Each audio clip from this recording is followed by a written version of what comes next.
Bonjour et bienvenue sur fidelitycard.fr, la version internet de votre programme de fidélisation. Vous rentrez ici avec le nom d'utilisateur Demo, D-E-M-O, et comme mot de passe Demons, D-E-M-O-N-O-S. Login.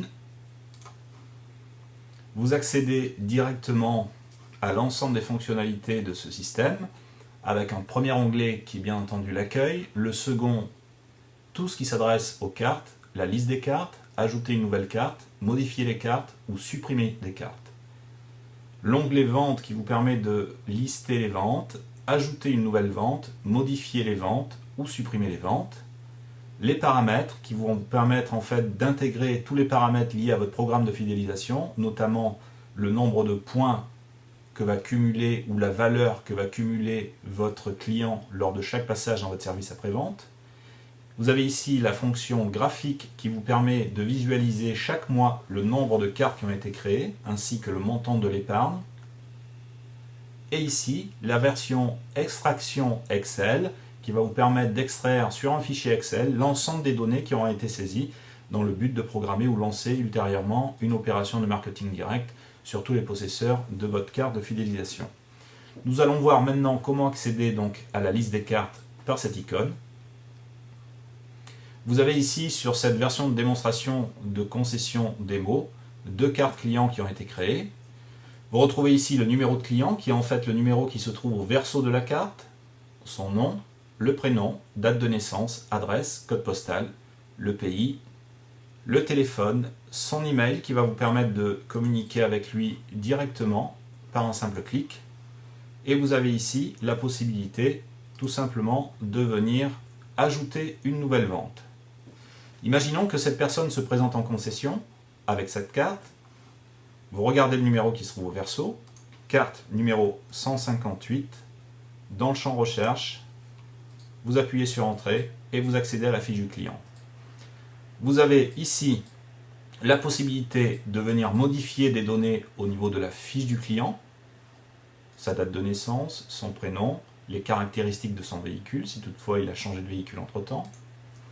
Et vous avez ici la possibilité, si cette personne est passée en après-vente, la possibilité tout simplement de saisir soit un montant de dépenses, soit un montant de dépenses et une récupération épargne.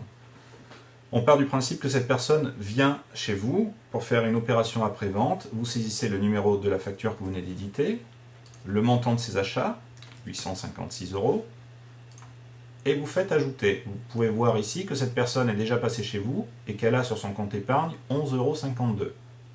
Ajouter. On peut s'apercevoir désormais que l'épargne liée à sa dépense plus l'épargne dont elle bénéficiait déjà lui permettent d'avoir un total d'épargne à ce jour de 80 €. Partons du principe que cette personne revient en après-vente, faire une dépense et elle souhaite bénéficier de tout ou partie de son montant d'épargne. Vous allez donc saisir à nouveau le numéro de facture, le montant de ses achats, et si cette personne souhaite bénéficier par exemple de 60 € en récupération d'épargne, que vous passerez en avoir, vous saisissez ici dans récupération épargne 60. Ajouter. Et vous pouvez voir que son total épargne est passé à 40,98 €. Nous allons maintenant passer à l'ajout d'une nouvelle carte.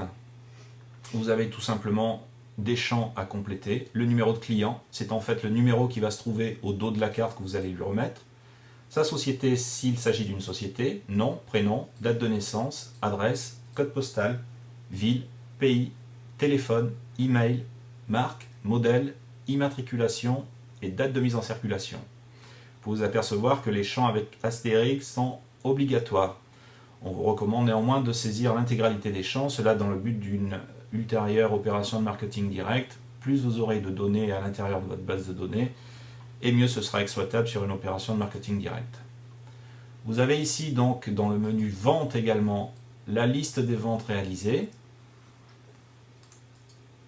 Nous sommes ici rentrés sur la fiche du client et vous pouvez vous apercevoir que le 7 mai 2008, cette personne est venue à dépenser 256 € et a donc cumulé 20,48 € d'épargne. etc., etc. Vous avez ici l'intégralité de l'historique de ces achats. On peut revenir ici dans les ventes. Vous avez également donc ajouté une nouvelle vente. C'est le menu que nous avons utilisé précédemment en utilisant cette icône. Modifier les ventes. Si vous avez fait une erreur sur une vente, vous pouvez la modifier ici ou supprimer une vente tout simplement. Ici, afficher les paramètres. Ce sont en fait les paramètres de votre concession. Vous voyez ici donc le login et le mot de passe que vous pourrez retrouver à tout instant, dès l'instant où vous êtes administrateur du compte. Le nom de votre concession, le responsable de la concession, vos coordonnées, votre email, le taux d'épargne et le tarif d'adhésion. Nous sommes donc partis sur le fait que le taux d'épargne est de 8% de chaque montant que vous saisirez et le tarif d'adhésion est de 5 €. Ce qui veut dire qu'à la création d'une carte, le compte épargne du client part en négatif à 5 €. Ici, le menu graphique vous permet en fait d'avoir mois par mois le détail du nombre de cartes créées. Si l'on vient ici sur le mois de mai, nous avons 2 cartes qui ont été créées et nous avons à ce jour 114,08 € d'épargne, tout client confondu. Et vous avez ici la possibilité d'extraire avec un fichier Excel l'ensemble des données qui sont à l'intérieur de Fidelity Card. L'intérêt de cette nouvelle version intégralement hébergée sur Internet, premièrement, cela consiste en fait à sauvegarder l'ensemble de vos données sur un serveur Internet entièrement sécurisé. La deuxième, et non des moindres, est bien entendu de pouvoir avoir accès à cette interface directement depuis n'importe quel poste connecté à Internet. Le but étant que le commercial puisse valoriser justement votre programme de fidélisation, établisse lui-même cette carte et la remette lui-même à son client. À partir de l'instant où la carte aura été intégrée au système, votre service après-vente, votre service facturation pourra accéder à l'ensemble de ces données, saisir le montant de dépenses et puis programmer les épargnes à n'importe quel moment, à partir de l'instant où vous avez un poste connecté à Internet. Troisième avantage et non des moindres, pour les groupes qui auraient plusieurs concessions, de plusieurs marques, ou des groupes multisites éventuellement, vous avez donc la possibilité, à partir du moment où vous avez créé une carte, qui aurait été créée éventuellement sur Paris, la personne se présente sur votre point de vente à Argenteuil, et bien vous aurez accès exactement à la même interface de gestion, et donc votre client pourra bénéficier des mêmes avantages et cumuler la même épargne sur l'ensemble de vos concessions, sur l'ensemble de la France. Nous vous souhaitons une bonne utilisation de cette interface de démonstration. Et pour toute question, n'hésitez pas à nous joindre au 0 977 646 611 ou par email contact@carita.fr. Merci.